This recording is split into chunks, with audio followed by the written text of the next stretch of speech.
there are more seats on the sides over here, so just kind of move in that direction. So.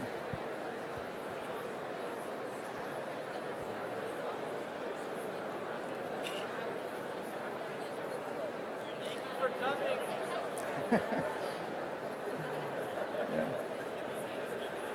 Okay, we're going to get started. I'll stand up just for a minute. Okay.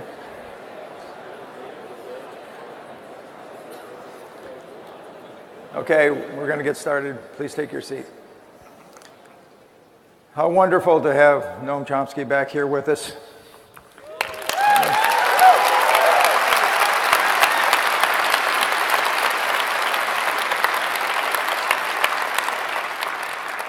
This will be our third interview between the two of us. One of them a long time ago in 1974, focused mostly on anarchism and other current ills in society that were then wide-ranging. Now we're visiting again with another wave of turbulence and problematic issues. But there's a lot to be gained from discussing these. There's a lot to begin to find hopeful ways forward, paths through the thicket, and so forth. And that's what we'll be mostly discussing today. For the 3 or 4 people out there who don't know Noam Chomsky, I'm going to give an introduction. In terms of the power, range, novelty, and influence of his thought, Noam Chomsky is arguably the most important intellectual alive today. I'm delighted that he could be here to join us in Boston for a special session entitled A Conversation with Noam Chomsky. This session will be a conversational interview followed by an opportunity for our audience participation through a Q&A period. As most geographers know, Chomsky has written and lectured widely on linguistics, philosophy, intellectual history, contemporary issues, international affairs, and U.S. foreign policy. A small sampling of his numerous publications include the book that I was first introduced to him by, American Power and the New Mandarins, then a lot of linguistics works, including Cartesian linguistics, a number of political books, well over 100 books, I think, For Reasons of State, The Political Economy of Human Rights, On Power and Ideology, Language and the Problems of Knowledge, Profit over People, New Horizons in the Study of Language and Mind, Understanding Power, and most recently, the Requiem for the American Dream. Noam's work on the nature of human language and communication has profoundly transformed the field of linguistics and greatly influenced science and philosophy more broadly.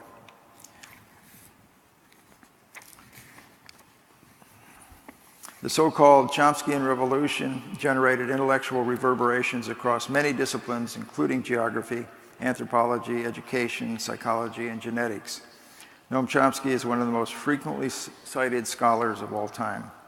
Noam also has been an impassioned critic of American foreign policy and of corporate and government power. His now classic book on the role of intellectuals in American society, American Power and the New Mandarins, greatly influenced the debate on the Vietnam War and continues to prompt examination of the complicity of intellectuals in implementing policies entrenched in entrenched power to this day. His arguments resonate strongly in the context of the rise of new authoritarian regimes at this time. It's a wonderful honor and great pleasure to welcome Noam Chomsky. Thank you.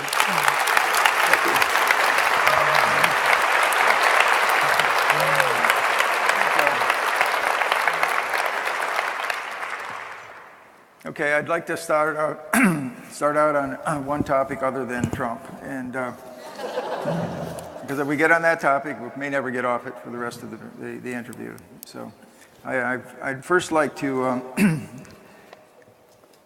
learn from you, Noam, a little bit about what you think about the role of human rights today. Do you see human rights as being able to play a role as sort of a foundational framework for us as we move forward, some form of grounding, or have the abuse of those areas been too wide-reaching? I pose this question in the context of one of the major themes of this particular meeting of geographers. We have more than 9,000 geographers assembled here from around the world. And that theme is mainstreaming human rights in geography and the AAG, our association.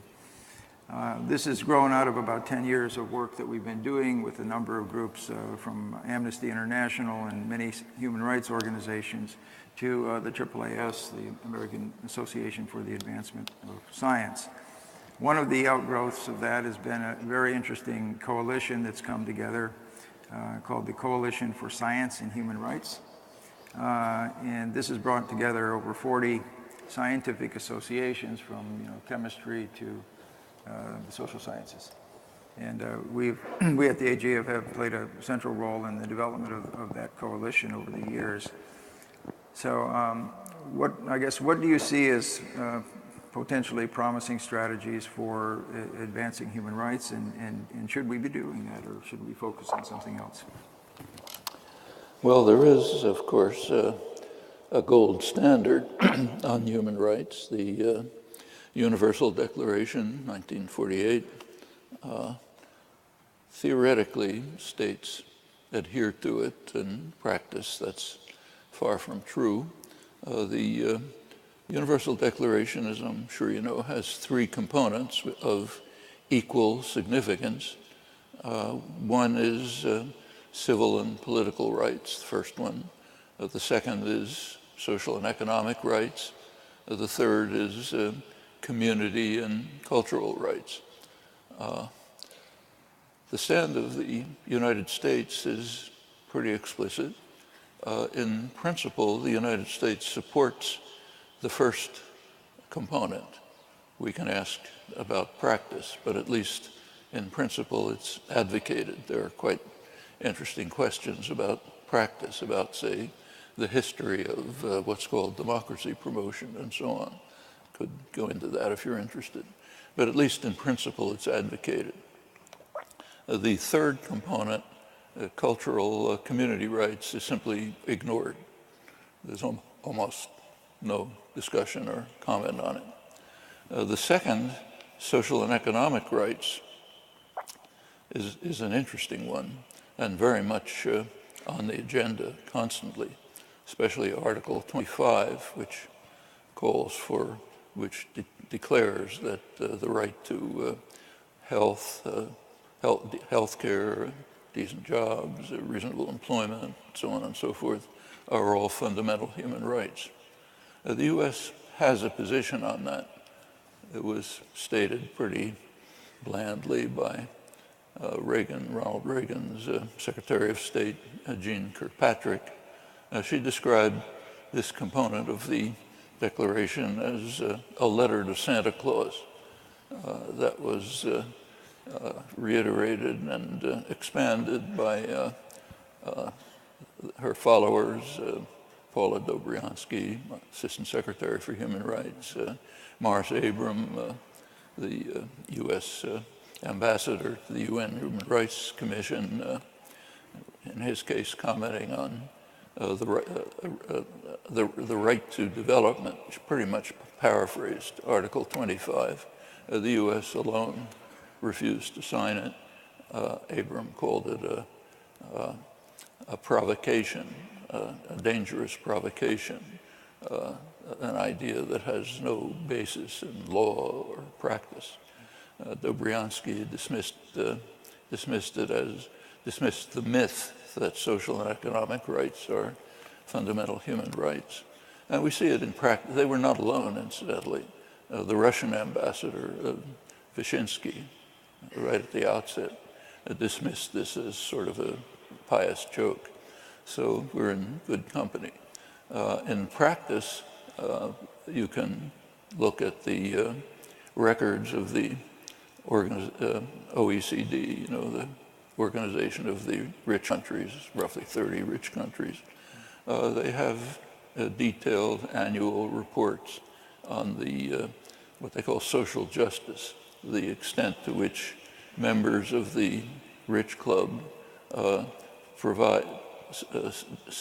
observe the conditions on social justice enunciated in the Universal Declaration. The U.S. ranks way at the bottom, alongside of Mexico and Turkey, about 29th, I think, or so of the 30-some countries. And we see that in many ways. We're seeing it right now in debates in Washington.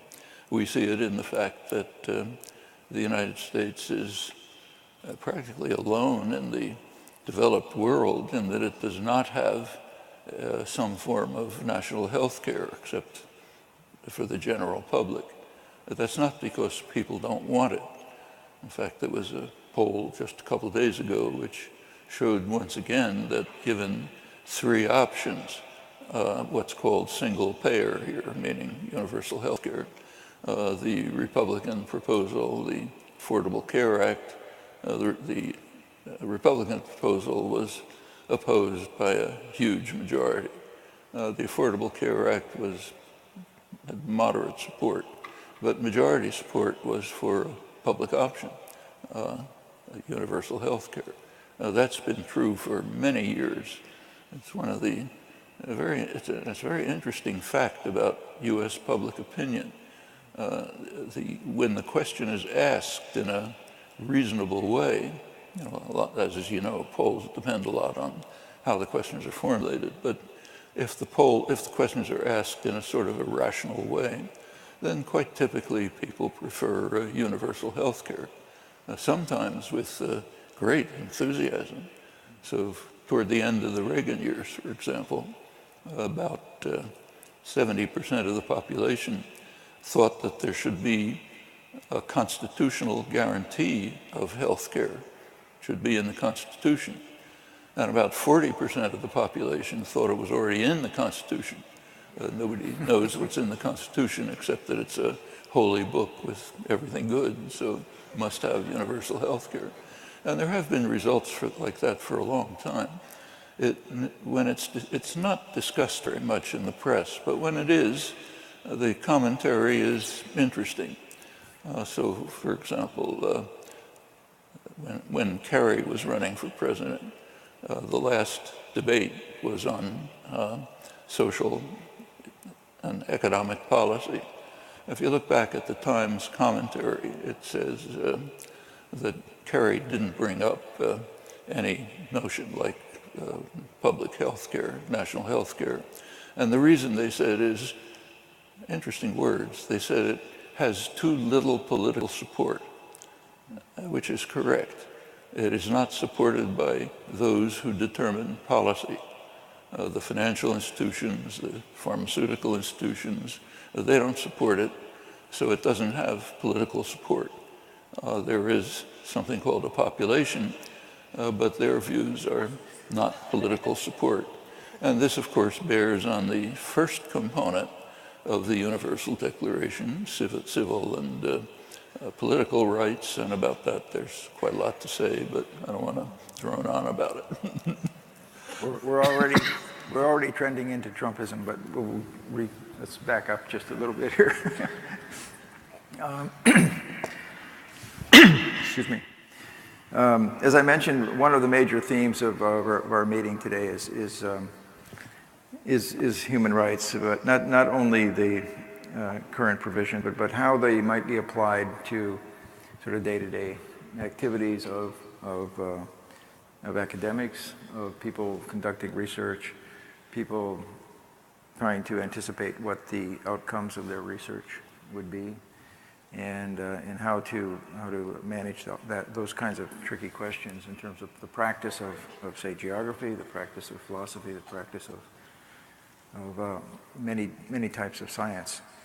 And of course, with lots of new technologies coming up,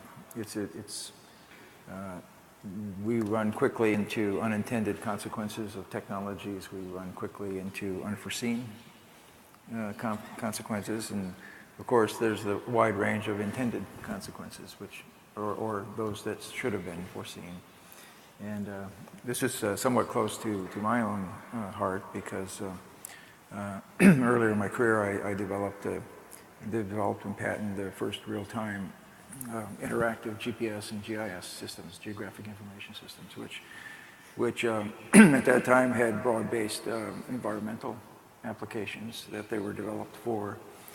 And now we see that you know, they're used now heavily in surveillance. They're used heavily in areas, essentially in modern warfare. In fact, most of our wars are fought now basically as one big, large-scale, real-time interactive GPS GIS system. And so these questions are bedeviling, and they're also, I think, require us to engage them at various points. Once the genie's out of the bottle, what do you do?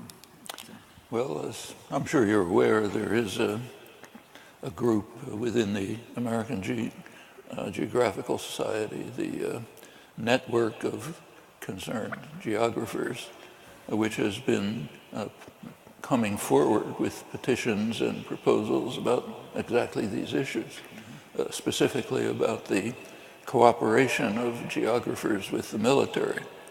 GPS is an example. GPS, of course, was developed within the military, then offered to others, used for surveillance, for bombing, for all sorts of things. Geographers, of course, are very closely involved, just like anthropologists, with what are sometimes called human terrain issues. What does the military expect to do in particular areas?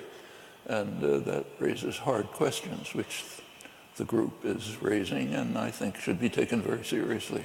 Their petition lists a series of specific proposals. I presume that you're taking account of them and taking them into consideration. I certainly think you should be. And for other professions, similar questions arise in quite a similar way for anthropology, and the anthropologists have taken some fairly strong positions about participating in, not participating in military actions addressing indigenous tribal communities, and others have very much the same concerns. There are some cases of human rights which we are all critically concerned with. They should be on the top of the agenda for everyone. That's the question of human survival, which is at stake now in a way that it has not been for the roughly 200,000 years in which Homo sapiens have been around. As, again, I'm not telling you anything you don't know, but we're now well into two new eras in human history. The nuclear age began in 1945. The Anthropocene, which the American Geological, the World Geological Association now decided to date at roughly the same time immediately after the Second World War, where human impact on the environment created essentially a new geological epoch. And these two threats are existential, imminent, and furthermore, we're racing towards magnifying them, which is very, as I've said many times, I find it really hard to find words to capture the fact that with eyes open, knowing what the consequences are, the United States is now separating itself from the world and racing towards the precipice of environmental catastrophe. The other great issue, nuclear war, tensions are building up at the Russian border. That's been increasing since 1991, when the Soviet Union collapsed. NATO began to expand. Senior statesmen like George Kennan and others warned right away that NATO expansion is a disaster in the making for pretty obvious reasons. You can simply ask how the United States would be reacting if the Warsaw Pact had taken over Latin America and was now approaching the Mexican border and the Canadian border. Of course, that's absolutely inconceivable. We would have had a terminal nuclear war long before this state arose, but it's now happening on the Russian border. Serious provocations on both sides. There is the best single monitor of the prospects for human survival, in my view, is the doomsday clock of the Bulletin of Atomic Scientists. Serious scientists, political analysts gather every year and try to do an analysis of how far we are from midnight. Midnight is terminal. The doomsday clock was established in 1947. At that point, the hand was 7 minutes to midnight. It's moved up and back over the years. The closest it came to midnight was 1953, when Russia and the United States exploded thermonuclear weapons. It's then changed. Now, a couple of weeks into the Trump term, the clock has been moved another half minute towards midnight, 2.5 minutes to midnight, the closest it's been since 1953. And now, as distinct from then, two major issues are raised by those who set the clock: the constant and growing threat of nuclear war and the ominous threat of environmental catastrophe, both issues of particular concern to geographers, but of great concern to every human being, anyone who cares about whether organized human life will survive on the planet. Thanks. Have some of the issues that we talked about just now related to engagement with the military and so forth, is that an issue that's come up with linguists as well? You know, as you're probably aware, a great deal of linguistics, or at least language training, is funded by the DoD. Certainly did. Back in the early 1940s, when I was an undergraduate, a great deal of the linguistic work was being done in the Army language schools. This was during the Second World War. People were being taught languages where U.S. forces might be deployed. Not sure exactly how it worked out. I had a few personal experiences. A good friend of mine was sent to a Hungarian language school, and he was deployed in Korea, naturally, which actually has a kind of a weak connection with Hungarian way back many thousands of years ago. Yeah. But I suspect a lot of it was pretty much like that. Yeah, we've also often been saved by large strategic plans going awry. So. Yeah, but in later years, there are issues which I think are not very well understood. So take where I've been all my academic life, MIT. In the 1950s, when I got there, the Institute was overwhelmingly supported by the Pentagon. That was every part of it, including the libraries, the music department, everything else. Forget the exact figure, but could have been something like 90%.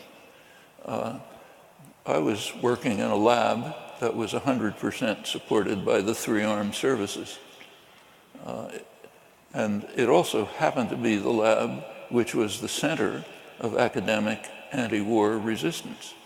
That's the lab where we started national tax resistance in 1965, helped organize the resistance support group, Resist, which still exists, which came to trial in the Spock trial a couple of years later.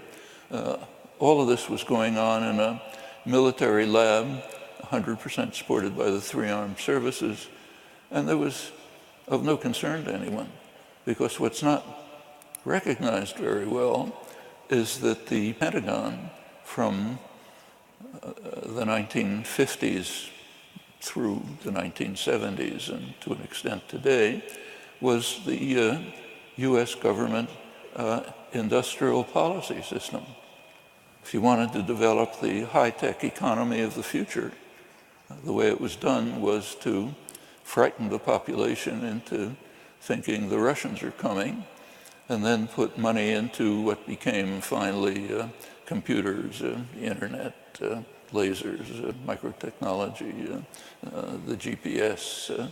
In fact, most of the high-tech economy that we know, decades later, literally, it was handed over to private enterprise for marketing and profit. And that continues. So, for example, if in the 1950s, if you walked around MIT or other major research institutions and took a look at the buildings that were around, they would be electronic firms, Raytheon, iTech, others, kind of feeding off the research that's done under taxpayer subsidy in the research institutions. If you walk around the same institutions today, you'll see Pfizer, Novartis, other pharmaceutical companies. What's happened is that the cutting edge of research and development has shifted to an extent from electronics to biology. So now taxpayers are funding unwittingly the high-tech biology-based economy of the future, which will be privatized and handed over to private enterprise for marketing and profit. It's more complicated than that, obviously. Nothing is as simple as a couple of sentences. But this is a large part of the way the American so-called market economy works. And we're not alone on that by any means. We happen to be more advanced. Also goes way back in history. Would we be safe in saying that without military funding, the theory of transformational grammar might not have occurred? Well, if it hadn't been for military funding, you wouldn't have computers, much bigger things than transformational grammar. You wouldn't have computers, the internet, satellites, much of the basis for the modern high-tech economy was funneled through the Pentagon. Kind of like these days people are talking about big infrastructure projects, like the interstate highway system. Those of you who are old enough to remember will recall that the interstate highway system was called the National Defense System. It was built, taxpayers were supposed to fund it because it was essential for our defense. You had to move missiles around and things like that. So the National Defense Highway System. Of course, what it really was a way to undermine efficient transportation, like rail transportation, electric railways and so on, and shift the energy system to the use of fossil fuels, massive waste of fossil fuels. That's a large part of the Anthropocene that we're suffering from today. The National Defense Highway System was a part of that. There were many other parts, real estate things and so on. In fact, as you may know, there was one literal conspiracy, meaning the courts determined that it was conspiracy and fined the perpetrators. This was in Los Angeles, where in the early 1940s, General Motors, Firestone Rubber, and Exxon, what's now ExxonMobil, was an earlier version of it, got together and decided to dismantle the very efficient electric railway system in Los Angeles and replace it with highways, automobiles, trucks, and so on. Those of you who know Los Angeles know what the outcome is. That was a literal conspiracy. They were brought to court. The court determined that it was an illegal conspiracy and actually sentenced them. They fined them. My recollection is it was about $5,000, enough to pay for the victory dinner, maybe, something like that. But this is the way the economy functions pretty generally. And again, it's not us, it's not just us. It goes back to early history. Many illusions about these things. Yeah. There does seem to be a sort of a cyclical pattern historically with nationalism and now authoritarian regimes. sort of a trend toward more of those. You look at Brexit, Poland, Philippines, and so forth, and perhaps here in the United States. Do you see this as a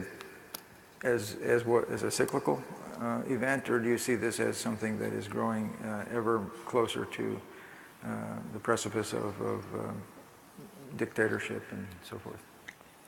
Well, there is what's called a rise of populism, nationalism, fear of the foreigner. It's very easy to instigate in the United States. The U.S. has always been a very frightened society, maybe the safest country in the world, but very frightened. It doesn't take much to scare people. If you think that Europe is very much different, you should take a look at the polls there. Recent polls in Europe showed the majority of the population wants to keep all Muslims out of Europe. All, okay, even worse than here. And people can easily be frightened. This morning's New York Times, you might have noticed an article on the front page about a group in Canada, in some town in Canada, which is mobilizing to prevent the imposition of Sharia law. There's a slight problem. There aren't any Muslims around, but you can never be too careful. One of the American states, I think maybe Oklahoma, has actually passed laws to ban Sharia law, which is just imminent, as you can tell. This morning, I got an email from a guy who was coming to interview me. He was born in Germany. He lives in England, in British citizenship. He's a member of the Syrian Writers Organization, bitterly anti-Assad, and he's go back a generation or two, he's Syrian. He was stopped at Heathrow Airport by Homeland Security and barred from coming to the United States. We can't be too careful. Who knows who'll be coming here to kill us, you know. It's kind of the same mentality as carrying a gun into Starbucks. If you have a cup of coffee, you know, they may be coming for us. There are roots of this in American history, and deep roots. And as I say, England is not much different. But the question we should really be asking, obviously, is why is this showing up everywhere right now? And there's some pretty good reasons for that. It has to do with the actual consequences. Maybe you can argue whether they were intended, but they were certainly predictable, of the social and economic policies that were instituted in the late 1970s, the so-called neoliberal programs, the Washington Consensus, as they were called. A lot of fakery about it, but large part was let the market handle everything. As I've already indicated, it's very far from that. And if you look closely, there's massive subsidy to the very rich and powerful. But for the rest, let the market take care of them. You have an extreme version of it if you take a look at the Freedom Caucus proposals today for health care. Why should there be any right to health care? If people don't have enough money to pay, it's their problem. They should have made better investments or found better parents or something like that. It's not the problem of society. That's the radical counterpart, opposite end of the spectrum to the Universal Declaration of Human Rights, and in fact to what most people believe. But that's a strain in American history and elsewhere. The fear of Polish workers in England, let's say, the workers who are coming to do dirty work that English don't want to do. And you get ideas that they're somehow taking over our pure England. There's a background for all of this. The people who feel this have indeed suffered from the impact of the neoliberal programs. So if you take the United States, the richest, most privileged country, and the one that in many ways was least harmed by these programs, even though they largely originated here. Go back to 2007.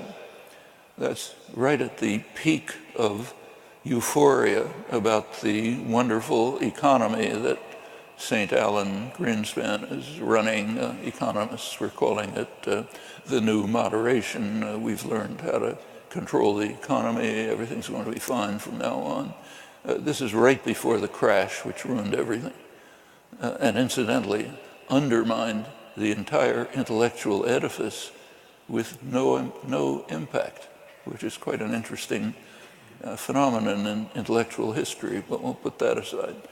Take a look at 2007 and look at real wages for American workers. These are non-supervisory workers, guys that were working on the assembly line, building things and so on.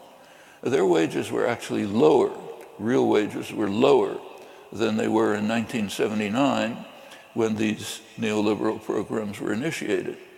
So there's been, and it's a symbol of what's been happening all over. There's been stagnation or decline for a large part of the population, showing up in all sorts of ways. We now have this remarkable phenomenon in the United States of middle-aged, mostly white male workers whose mortality is increasing. That never happens in developed societies, but mortality is increasing for this sector of the population. And it's mostly diseases of hopelessness and despair. These are people who don't want to get a handout from the government, have contempt for people who do, and angry at them. They want a dignified life where they can have self-respect in what they're doing, feel they're doing something important. It's all been taken away from them by very specific policy. Similar things are happening in England. It's the background for Brexit. In Europe, the austerity programs that were imposed by the Troika, the governing authorities, have devastated the economy. Economically, they make no sense at all. Even the International Monetary Fund economists have coming out with papers saying they don't make any sense. But the IMF bureaucrats, who are not the economists, they're part of the Troika. They're implementing them, along with the European Commission, which is unelected, and the bank, which is, of course, unelected. And that goes back to the first part of the Universal Declaration again, along with this attack on fundamental, basic human rights, the rights to a dignified life, which our societies could easily provide with their resources. Along with that, there's been a sharp attack on democracy, and people are aware of it. And you can run through the evidence, which shows it very clearly. One of the reactions is general hatred and contempt for institutions, pretty much across the board. They're not working for us. We hate them. And out of that can come many things.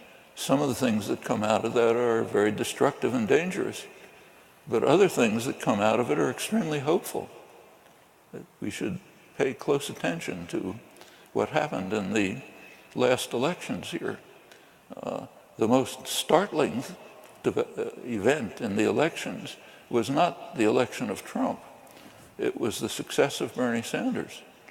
That breaks from literally a century or more of U.S. political history. U.S. political history has been well studied by very good political scientists, Tom Ferguson and others.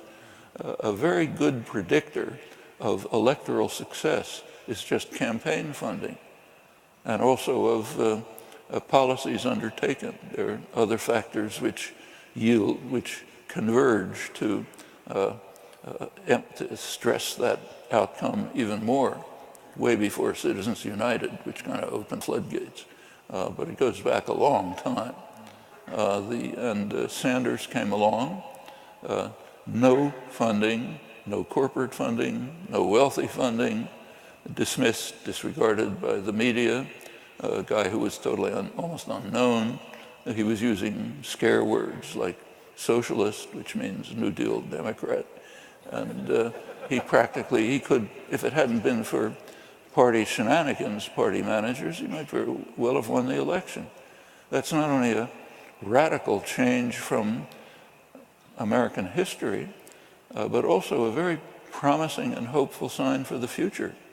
And it's extended by popular attitudes today.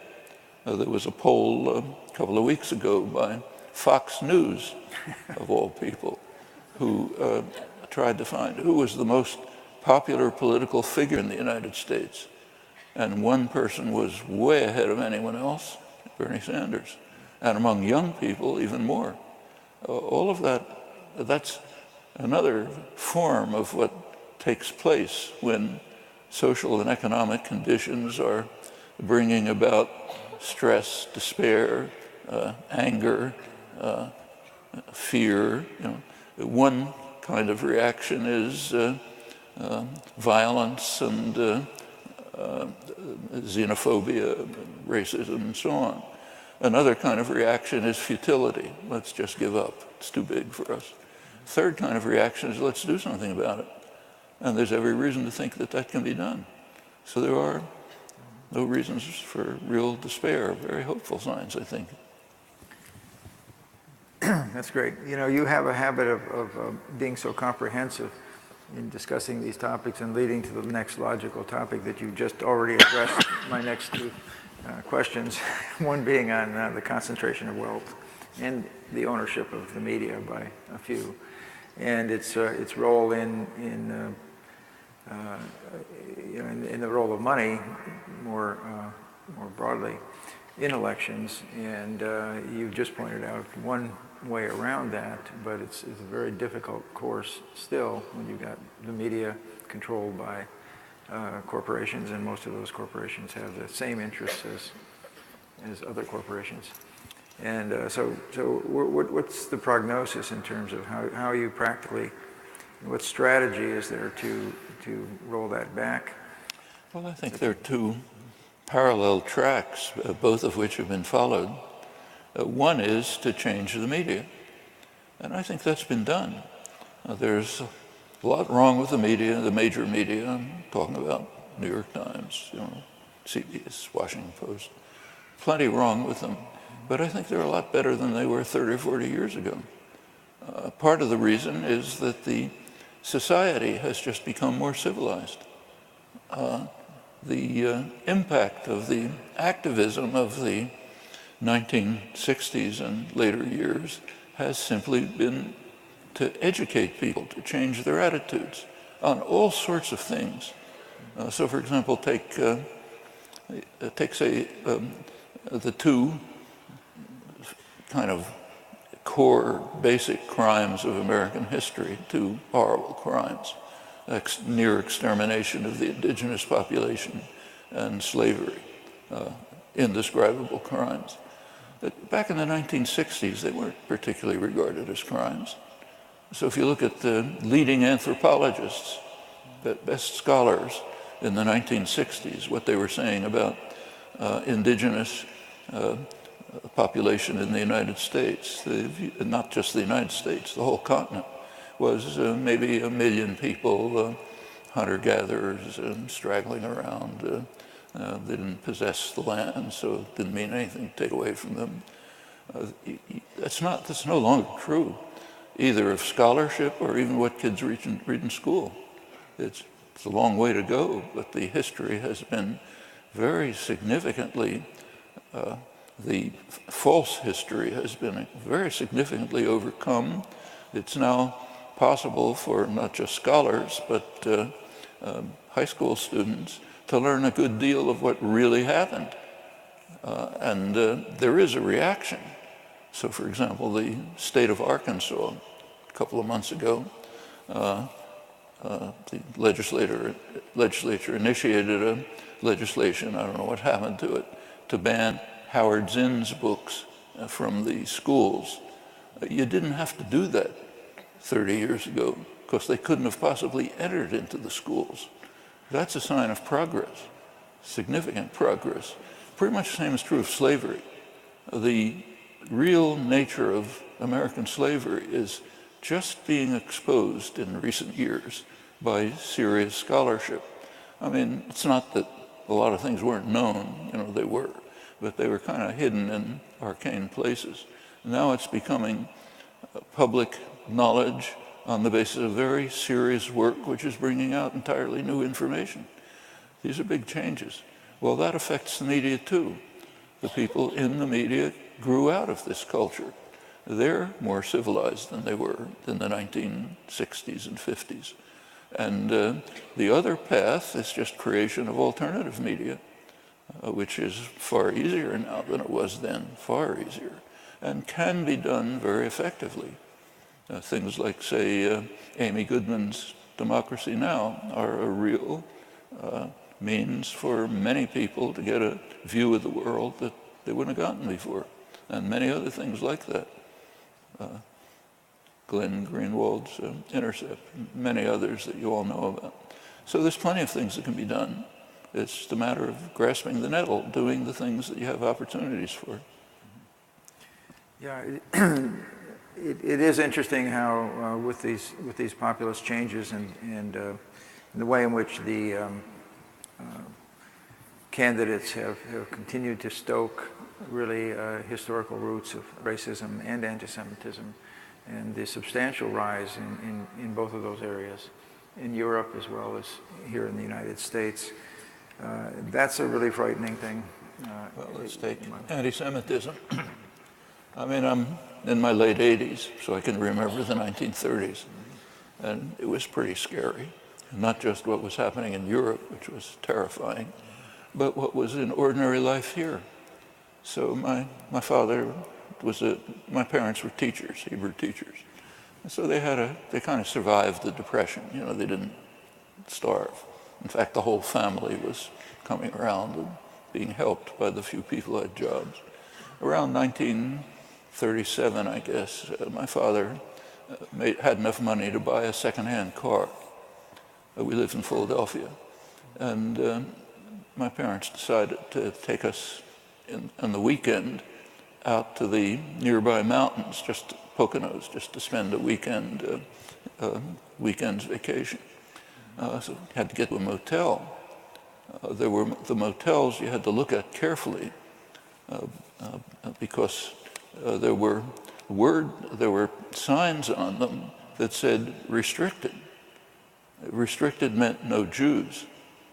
You didn't have to say no blacks. That question didn't arise, you know. But no Jews. That's late 1930s. I could tell you personal anecdotes of what it was like to grow up on the streets as a young Jewish boy in an Irish Catholic neighborhood. Not very nice. But when I got to Harvard in the early 1950s, the anti-Semitism was overwhelming. There was practically no Jewish faculty. In fact, one of the reasons why MIT became a major university is that outstanding people like, say, Norbert Wiener and others couldn't possibly get jobs at Harvard. Well, that was anti-Semitism in the 1930s, 40s, and 50s. There are problems now, but it's nothing like that. Absolutely nothing like that. It's much better than it was. So it's not something to laugh at by any means. Those who have experienced it and lived through the periods of the hideous atrocities in Europe are certainly not going to disparage it, but we have to recognize that it's become radically different. By now, Jews are one of the most privileged, maybe the most privileged minority in the country. And pretty much the same is true of so-called European anti-Semitism. So I think we should certainly not disregard it, but recognize how far we've come, and not only how far we've come, but why the progress was made. That's what's critical, because those are the things that we can continue to carry forward instead of succumbing to futility and despair. Yeah. Building on that discussion, I'd like to talk about what is a sort of another rising area of resistance, at least perceived resistance in some ways, and that's the rise in boycotts of various different areas. And you were quoted in the Chronicle of Higher Education recently, noting that that you had come out against the BDS, the boycott, divestiture, and sanctions, arguing that failed initiatives, which is how you characterize much of the BDS movement, harm the victims doubly by, quote, shifting attention away from their plight into other issues such as anti-Semitism and academic freedom, and by wasting current opportunities to do something meaningful. You want to elaborate on that, or give us your thoughts and how you arrived at that position? Well, in mentioning boycotts, we shouldn't overlook the fact that, again, as you all know, there is a boycott movement right here of distinguished geographers who have called for a boycott of the American Geographical Association in protest against the kind of regulations and procedures that the Trump administration is instituting. The case of this Syrian, actually British writer of Syrian origin, who I mentioned before, is an indication of what's happening. That's an issue to certainly be thought about. How should professional societies react to this kind of thing? So, for example, should professional society meetings take place in the United States? It's a serious question. Should they take place in a country where people from designated countries, designated by the authorities, are not allowed to come freely? The Latin American Studies Association years ago began to have conferences elsewhere because of the restrictions against Cuban scholars. I think those are all things to be thought about. Now, the BDS movement is a different matter. First of all, we have to make a distinction between the tactics, BDS tactics, and the BDS movement. They happen to be quite different things. So BDS tactics in the Israel-Palestine case were actually initiated in 1997 by an Israeli group, Gush Shalom, Uri Avneri's group, strongly anti-occupation, militantly anti-occupation, played a very significant role, still do. They proposed boycotts of the settlements and divestment from anything involving the settlements. And that's been, I myself have been involved in it's really BD activities. There are no real sanctions. That's a state matter. But I've been involved in these things since the late 90s when it took off, aimed at the settlements. Now here questions arise. The BDS movement, which developed in 2005, has a different approach. That's the movement, not the tactics. Their approach calls for, if you read the list of principles, there is a set of principles, if you take it literally, they're calling for boycott of Israel, divestment from Israel, sanctions on Israel, until then comes a long list of conditions, some of which everyone knows are totally unrealizable. Like one of the conditions that's listed in this almost catechism is return of the refugees in accord with international law. Well, first of all, it's not in accord with international law. That's a separate question. But return of the refugees. You can think whatever you like about the morality of that, but everyone knows it is not going to happen. There's no international support for it. If there ever were serious support, Israel would go all out using nuclear weapons, anything else, to prevent it. So it's not going to happen. And dangling this hope in front of people living in miserable refugee camps in Lebanon and Jordan is not a good idea or a moral position in my view.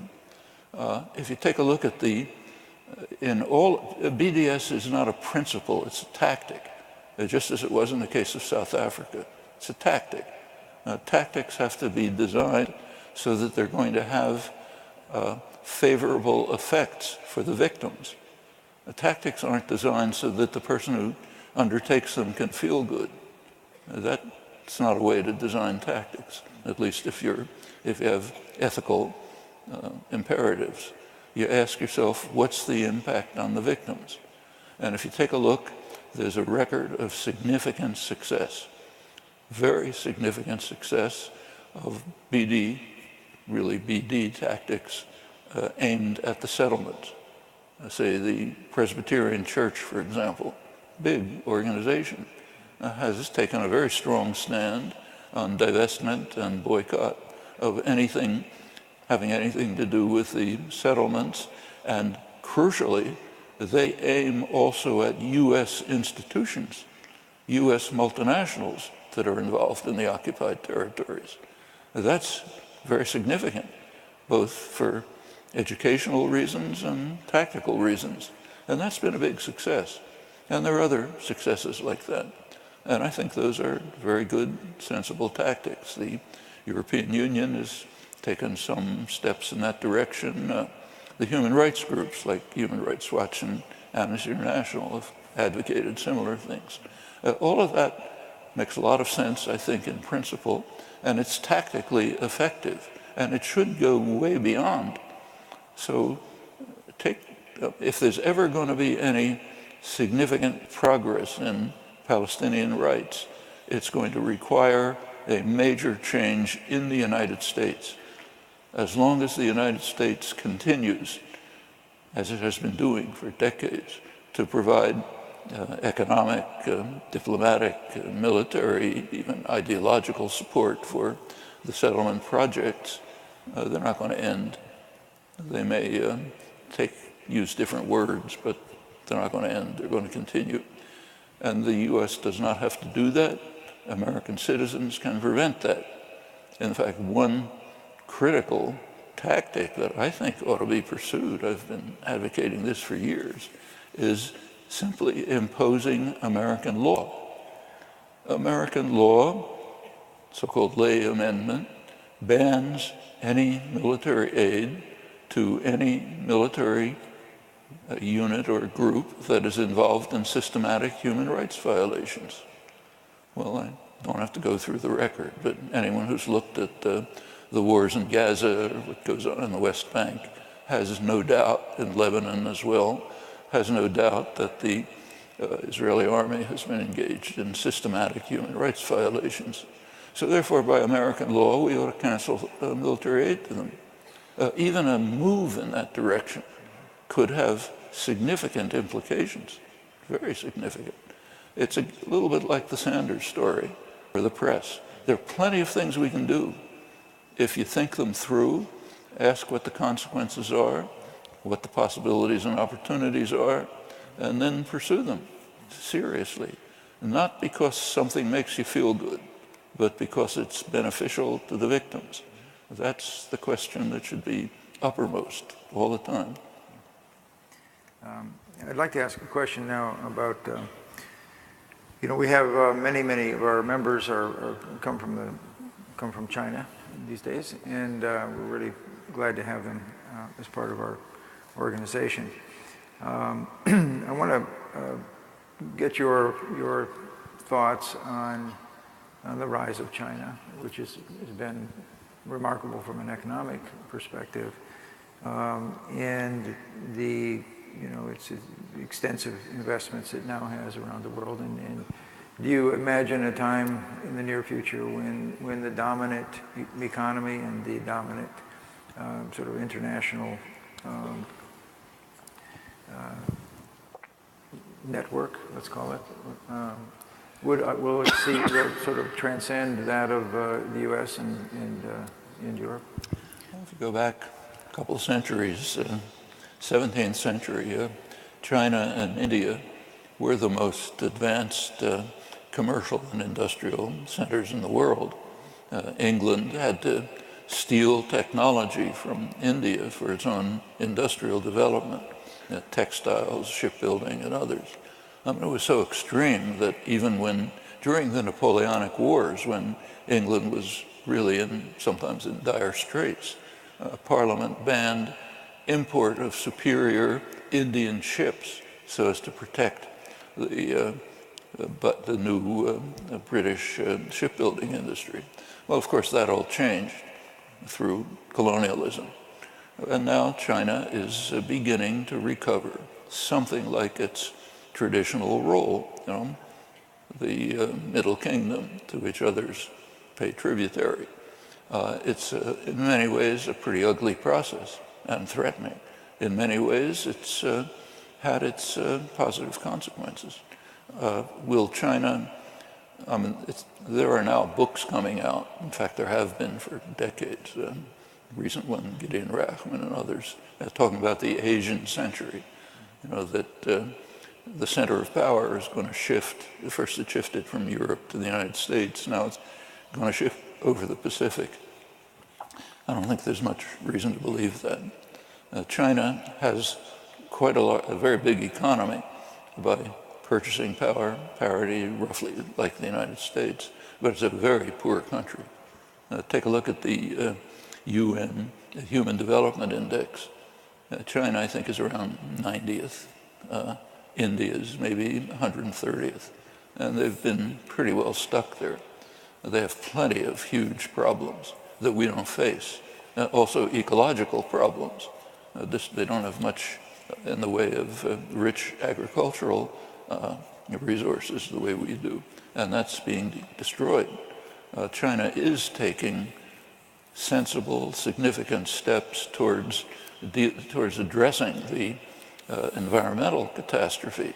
It's kind of astonishing that today the world is looking to China for salvation as the United States is going backwards. That's an astounding fact. And China is doing it, but they have plenty of problems. I think it'll be a long time before they become anything like the Western powers in wealth and privilege. Now, United States power has been declining. You've all heard the phrase America's decline, common lament. You can get Foreign Affairs, the main international affairs journal, had a front page cover a couple of years ago called "Is America Over?" or something like that. This is all fear-mongering. American power has declined from its peak, which was after the Second World War. You have to go back and think what it was like. The Second World War was very beneficial to the U.S. economy. The U.S. wasn't much touched by the war. Other industrial economies were devastated or destroyed. U.S. manufacturing practically quadrupled, pulled us out of the Depression. There was a big backlog of technology, other possibilities for the great growth rate of the following years. The U.S. had, the statistics weren't very good in those days, but some estimate that the U.S. may have had almost half of world wealth. Probably not that high, but something like that. Well, of course, that declined. That was never going to last. And it declined very quickly. In fact, the first step in the decline was China. In 1949, an event took place which is called in modern U.S. history the loss of China, which is a very revealing phrase. And I notice that nowadays it's sometimes put in quotes because it's so ludicrous. But for many decades, it was called the loss of China, meaning we owned China and we lost it. That's the assumption. China became independent. And then a major theme in modern American history was who lost China. That's what drove so-called McCarthyism. It went on way into the 60s. John F. Kennedy, when he was escalating the war in Vietnam, was saying he didn't want to be accused of being the person who lost Indochina as if it's ours to lose. That declined. That was a serious blow to U.S. power. But the U.S. still remained by far the most powerful country in the world. If you look at U.S. by the 1970s, the international economy was becoming what's often called tripolar, three major centers. North America, based in the United States, Europe, based mainly in Germany, and East Asia, which at that time was based mainly in Japan. Now it's Japan, the Asian tigers, and a rising China. And Northeast Asia was already the most dynamic industrial area. But a lot of it is derivative. derivative.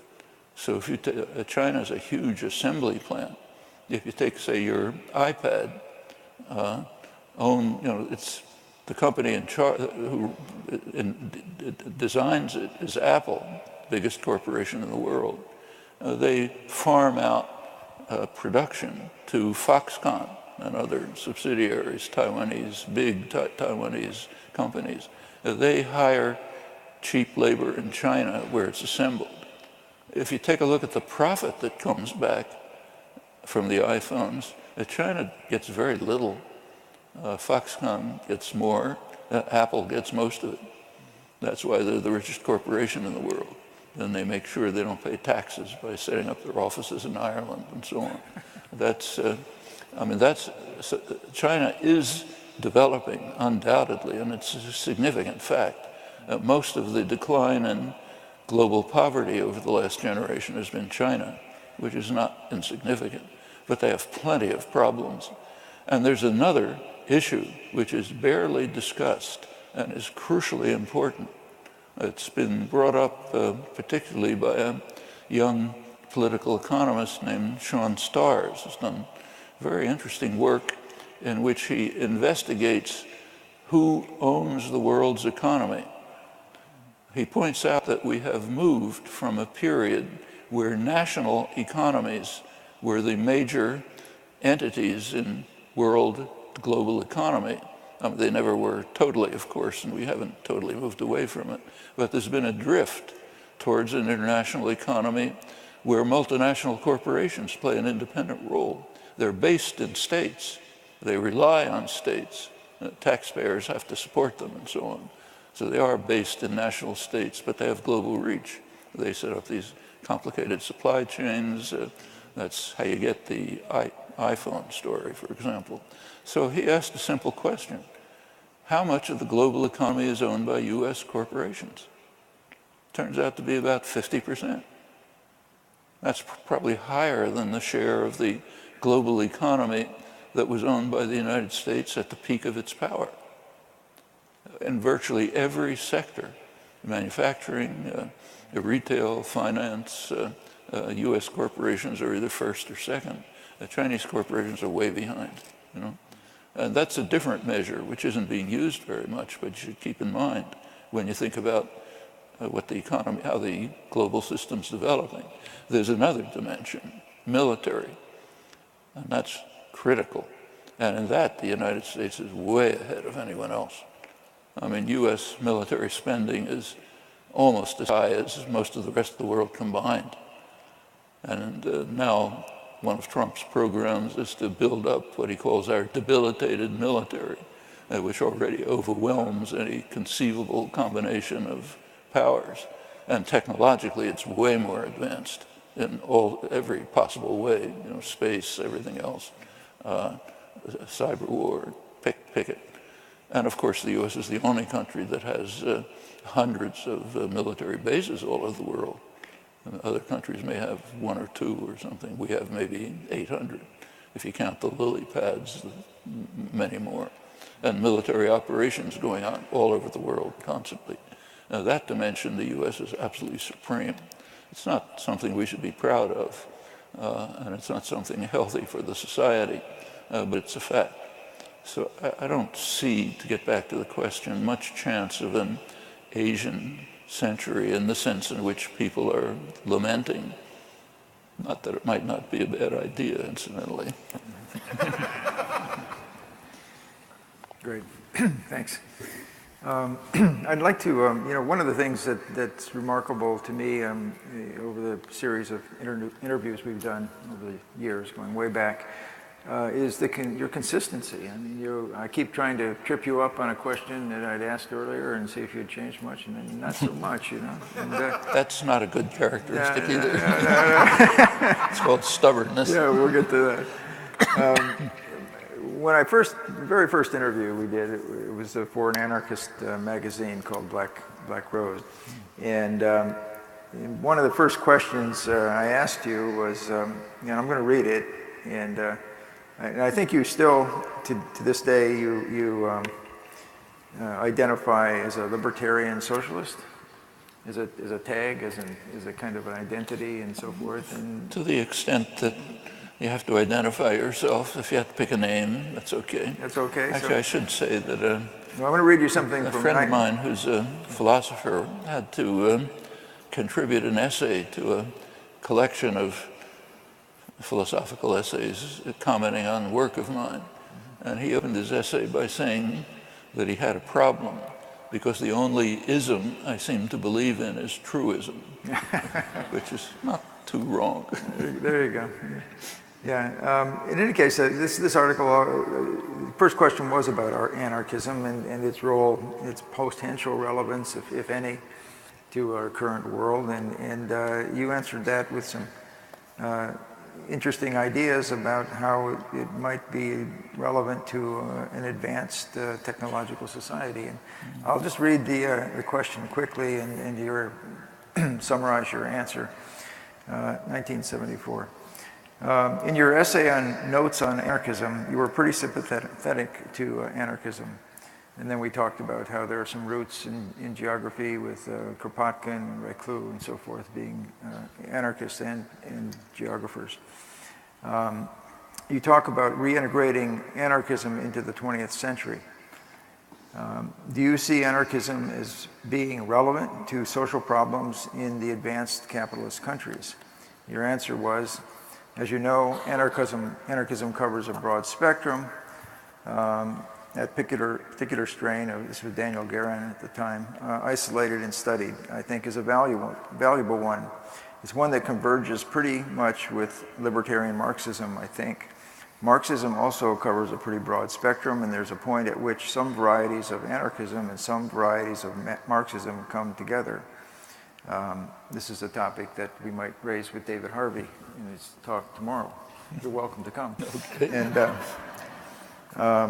so they come together. And out of that complex of ideas, anarcho-syndicalist ideas and libertarian socialist ideas, it seems to me that there's a very applicable, in fact, I think those are exactly the appropriate ideas for an advanced technological society. It seems to me that anarchism, in that sense, suggests certain principles of organization that are extremely realistic. Sort of a natural evolution with a high enough level of technology and communication and elimination of onerous but necessary labor. Under those conditions, it seems to me entirely possible and in fact essential to move toward these social forms so very much appropriate to an advanced industrial society. Do you hold those views still? Yeah, I still think, in fact, I think there's interesting steps in that direction. Yeah, I do. So, for example, take this huge problem of deindustrializing America, and just take a look at some of the things that have happened. So, for example, in 1977, I think it was, U.S. Steel decided to close down their plants in Youngstown, Ohio, major steel city built by working class unions, labor in the steel and other manufacturing industries. The union offered to buy the plant and to hand it over to the workforce. The company didn't like that, probably for class reasons. There's case after case where multinational, major corporations, which are often run by financiers, banks and so on, don't prefer not to make profit if it will undermine class struggle. So the idea that workers could take over and run a plant successfully is not an idea that they want to foster. And for that, they're willing to take a cut in profits, or so it looked. It hadn't seemed studied carefully. Anyway, it went to court. The corporation won. Stoughton Lind, who was the lawyer for the advocate for the union, continues to live there and fight for it. But they didn't give up after that. They turned to something else, establishing small worker-owned enterprises in the old Rust Belt, the northern Ohio area around Cleveland, integrated into the kind of economy that's developing there, kind of a service economy. And some of this is working very well. Gor Alperovitz has written very effectively about it, both the theory and the practice. And these are things that certainly can be done, and they could be done on a very large scale. So take a couple of years ago, in the midst of the crash, as you recall, the government, Obama, basically nationalized the auto industry, pretty much took it over. There were some choices at that point, and the choice that was taken was determined by the ideological structure and the power structure internal to the country, which could have been different. If people like us were acting, it could have been different. There were two choices, basically. One choice, the one that was taken, was to bail out the companies, hand them back to the same banks and managerial elite who ran them before, some different faces, but essentially the same institutions, and have them proceed to produce cars. Okay? That's what was done. There was a much more sensible option, both in human, political, and even environmental terms. Hand the auto industry over to its workforce and the community, have them run it, and have them produce what the country needs, which is not more cars to make traffic jams, but decent mass transportation, which would make a much better life and a much healthier life and a much significant contribution to reducing the threats that we face. Well, that was never considered. But if it wasn't considered, it's the fault of people like us. We're the kind of people who should be acting to make it be considered. And these things happen all the time, on a small scale, on major scale, and this is all moves towards developing what Bakunin, great anarchist thinker, once called building the facts of the future within the present society. Cooperatives, worker-owned enterprises, other kinds of developments like that can begin to build a better future within this society. The same is true of the problem of the massive problem of climate destruction. The federal government right now happens to be a wrecking ball. They want to destroy everything as fast as possible, okay, in the interest of short-term profit. That's transparent. But that doesn't mean it has to stop. States can do things, localities can do things, small groups can do things, individuals can, and they can make a huge difference, a very big difference. In fact, maybe enough of a difference to prevent the wrecking ball from destroying all of us. Yeah. But it has to be done. Even simple things like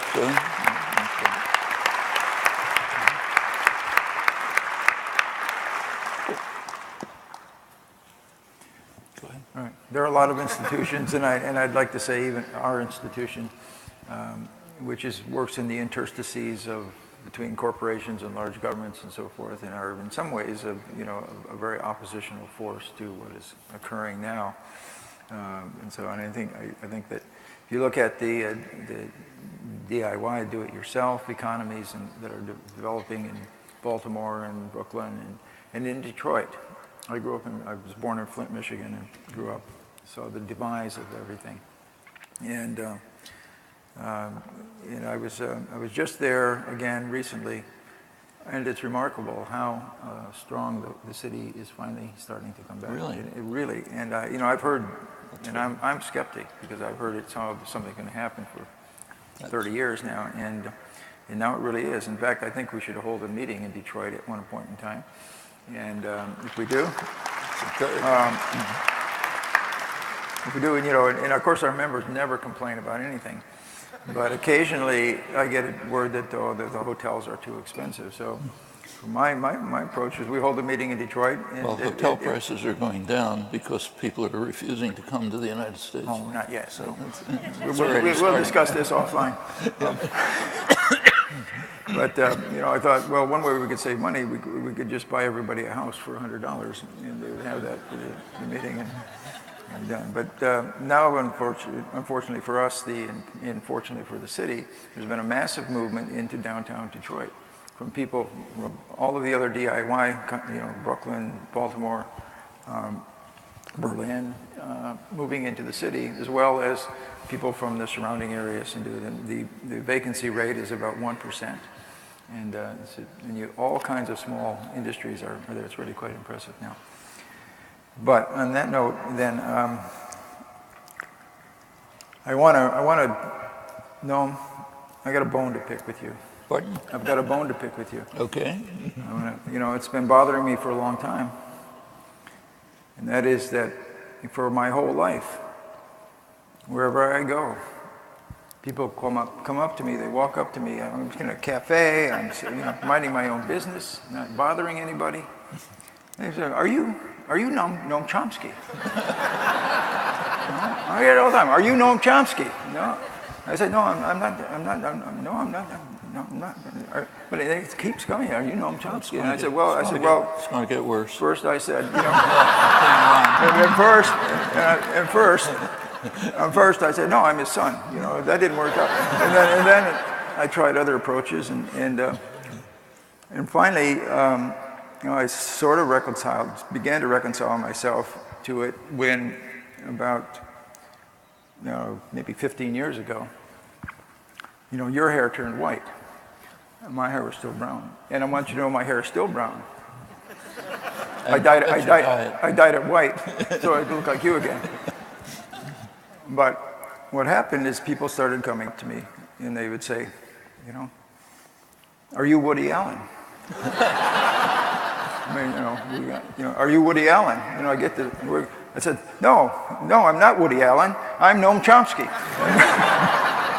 Well, my wife, Valeria, who's over there, who knows Woody Allen and has in fact worked with him, and she has an idea in mind to try to convince him to have a film in which he plays me, or maybe I play him, I'm not sure.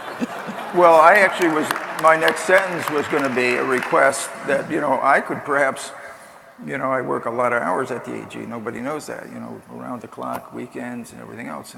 And so I was thinking maybe I could go away for a couple months, You could come in my place, and people might not even know that I'm gone, But anyway. But I also want to ask you another personal question, if you don't mind, before we wrap up. You've worked so hard for so many years. You've done so many wonderful things, and been in the forefront of necessary battles. And I just wonder if you've ever just thought about, maybe going to the south of France for a while, retire, and maybe go to some kind of South Sea island, maybe take up the arts or a musical instrument, or who knows what. Maybe we'll pursue a whole new career path. And the reason I ask that, there are some rumors coming around that you are considering other possible forms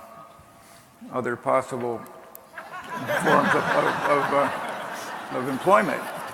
And there was a very respectable, owned by the Washington Post, publication that in print itself, right on the print page, carried a story about your possible next gig in Las Vegas. Now I want to know, there's a lot of fake news. We hear about fake news all the time, and I just want to show the picture. It's showing. Oh, isn't it up there? Oscar? Okay. So, there is a lot of fake news, and I just wanted to confirm whether this was a rumor or whether you're seriously taking on a whole new kind of profile. We'll see. We'll see. Okay, thanks for being such a good sport. Yeah.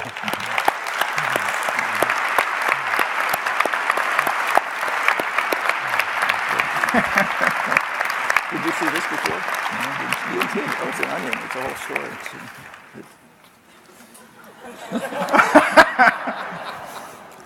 You got to read this. You got to read the story too.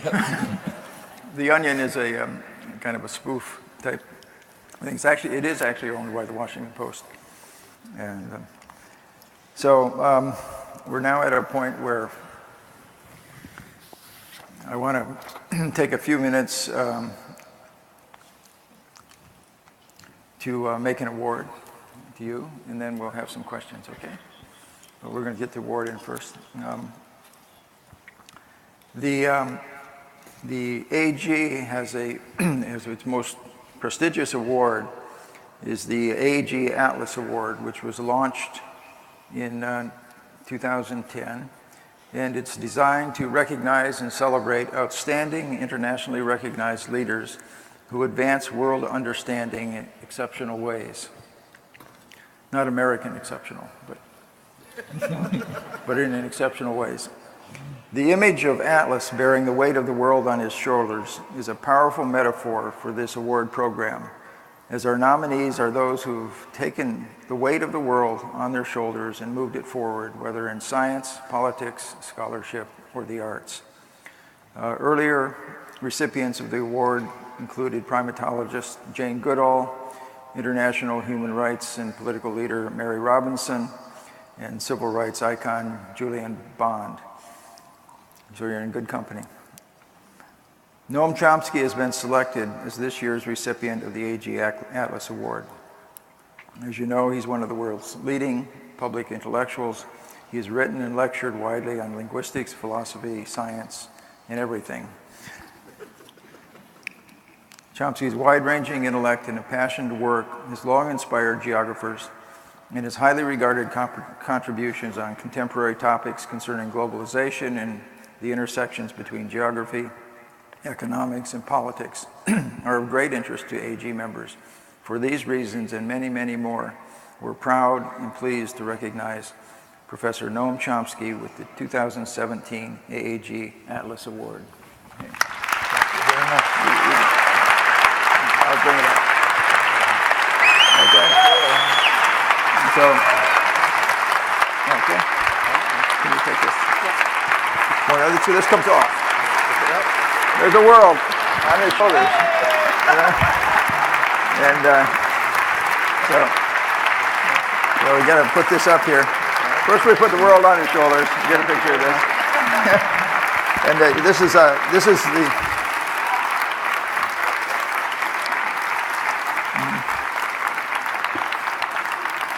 this is the most androgynous atlas that I was able to find. So there you go. So, and also with that, we also have of course, a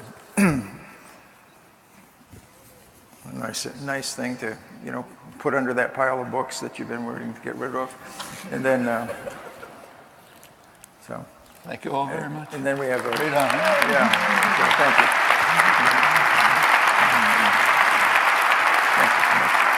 See if I can help keep it up a little We'll need it. We'll have them pack it up for you. We'll put this up here while you're taking questions. They need to know that this is Atlas. So now we'd like to take a few questions. And this is a check on them. Oh, thank you. Okay, do we have the people at the microphones set up and ready to go? Where should people go? Okay, it's hard for me to see with these lights here. So since I can't see, just have people line up and we'll start on either aisle. Okay, let's start over here, please. Hi, Noam. Danny Bednar, Department of Geography, Western University. I can't decide if I want to ask you about the geopolitics of outer space, which is my subfield, and I don't know if it's something you've thought about too much. You did mention space technologies in your discussion of U.S. Army supremacy. I want to ask if you have thought about the expansion of neoliberalism and hegemony into that next step and using that space, not in the literal sense, as a means of control and dominance. And also what you think in this kind of new promotion of Martian colonialization. I know it's sometimes something that gets a laugh, but within it are interesting narratives of colonialism, an extension of the existing modes of power. And I wanted to ask you if you've ever thought of those types of things and what your thoughts are.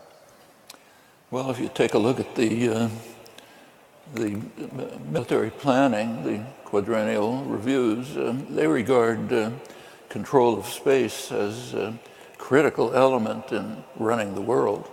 They want, ways of directing weapons that can hit a narrowly identified target within minutes from controls in outer space, massive surveillance, all sorts of other ideas. And no doubt that's all being developed. In fact, you can read about it even in the public documents.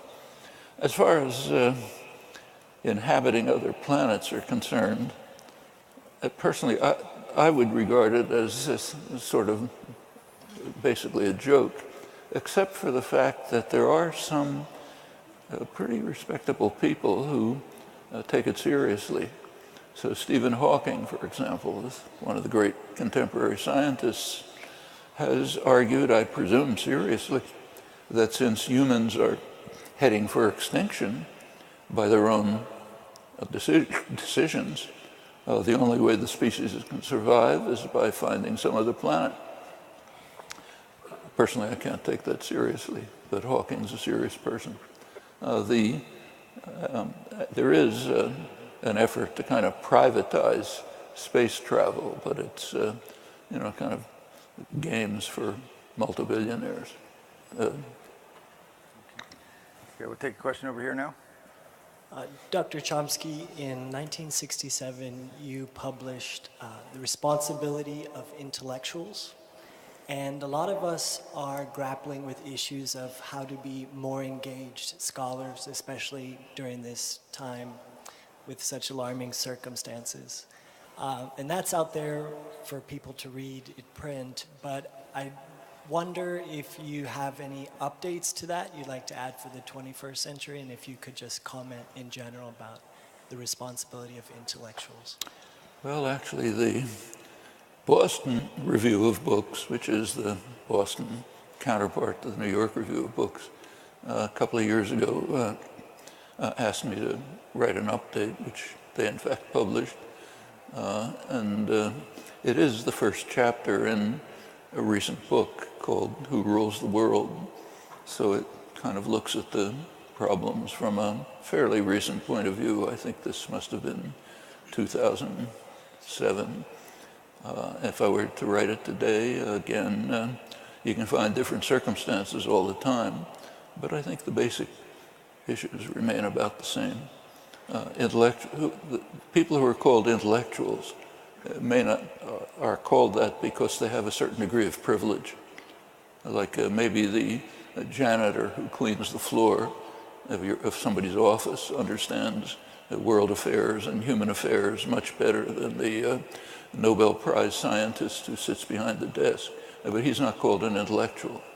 So intellectuals are people who have a sufficient degree of privilege and justified or not authority so that they have opportunities to articulate views, opinions, reach people with commentary and discussion of the world scene, and also become involved directly in activism in ways which can help inspire others. Those are consequences of privilege. And privilege confers responsibility. Straightforwardly, it means you can do more things than people without privilege can. And I think that's the essential message. Then comes the question, how this responsibility is used, how's the privilege used? Well, if you look through history, it's not very pretty. Overwhelmingly, all the way back to the earliest historical records, critical, open-minded intellectuals have suffered in one way or another. How depends on the nature of the society.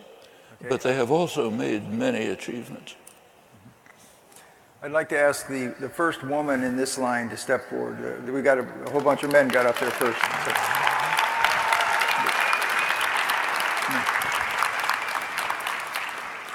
Hello, my name is Julia. I'm a PhD candidate at the University of Cambridge.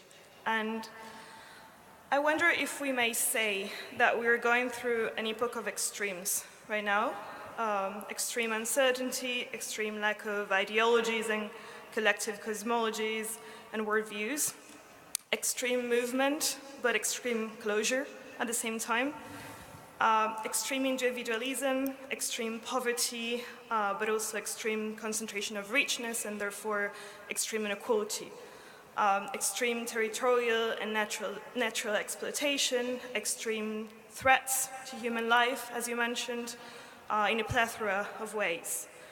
So, which would your advice be, or even your warning be, to the new generation of researchers and academics that are here today to listen to you?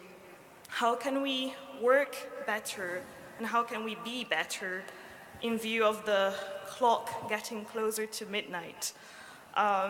Does, for instance, these extreme epoch require, in your opinion, more radical positions?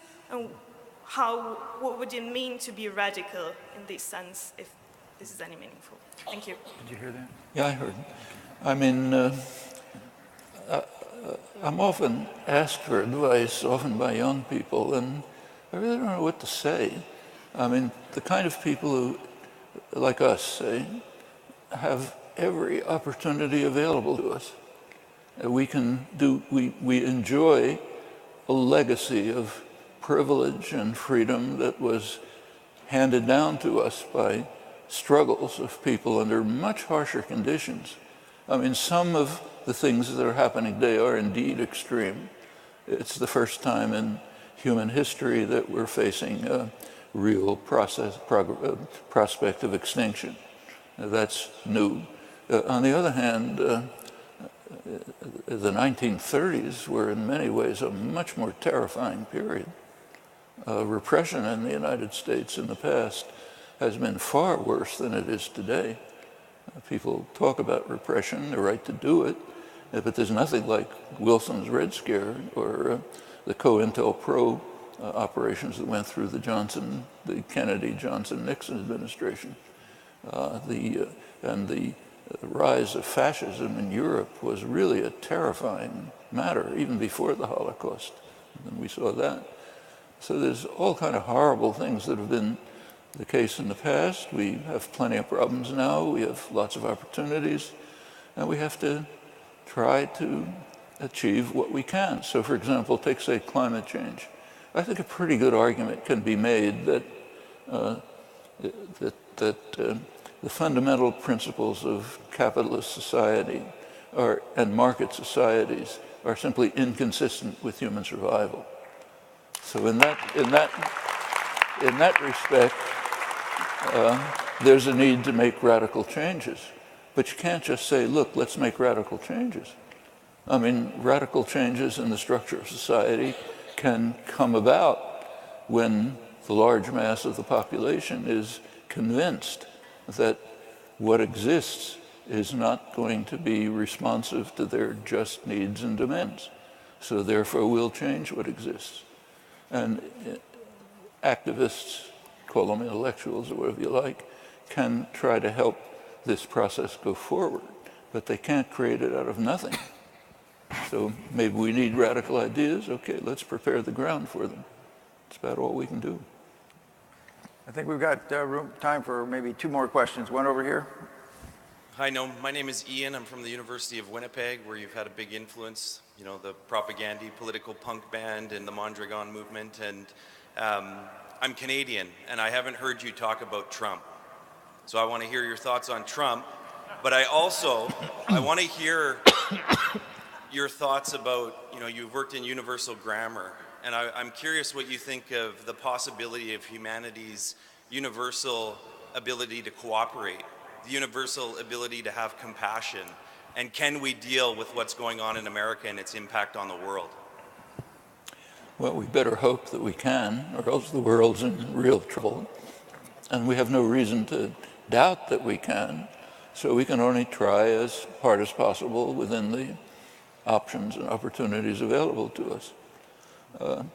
Trumpism is too big a topic for a couple of minutes, but there are some very striking things about what's happening in Washington. What's going on is a kind of very systematic, two-tiered operation. One of them is Trump, Bannon, the effort to try to make sure you capture the headlines, you're on the top of the news, one crazy thing after another, just to make sure that people are paying attention. And the assumption is, well, they're going to forget later anyway, so people don't talk anymore about the 3 million illegal immigrants, and pretty soon they'll stop talking about the wiretap, and you'll be on to something else. I mean, while everything is focusing on that, the Paul Ryan Republicans, who are in my view, the most dangerous and savage group in the country, are busy implementing programs that they have been talking about quietly for years, very savage programs which have very simple principles. One, make sure you offer to the rich and powerful gifts beyond the dreams of avarice, and kick everybody else in the face. And it's going on step by step, right behind the bluster. And you take a look at the cabinet was designed that way. Every cabinet official was chosen to destroy anything of human significance in that part of the government. And it's so systematic that it can't be unplanned.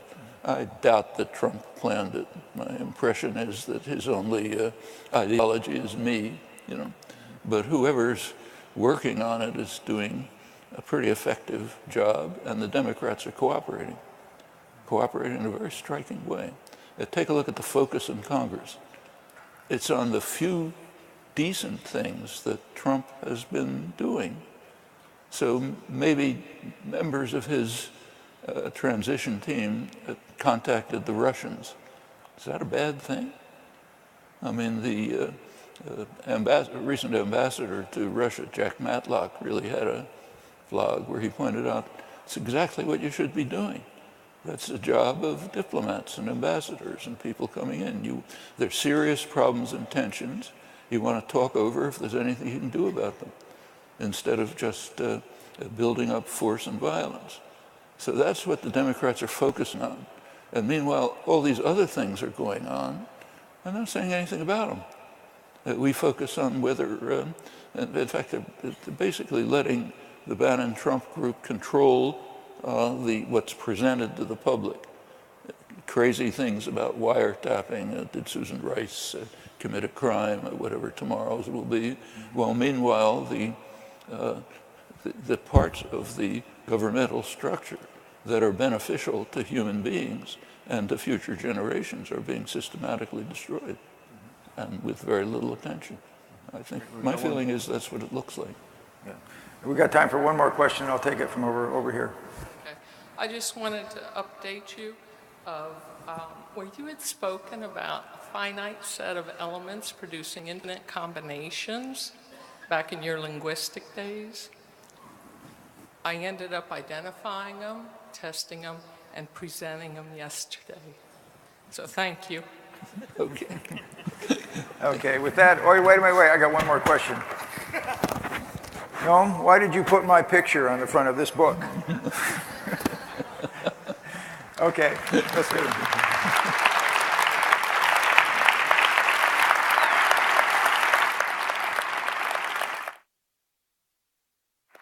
Thank you all for coming.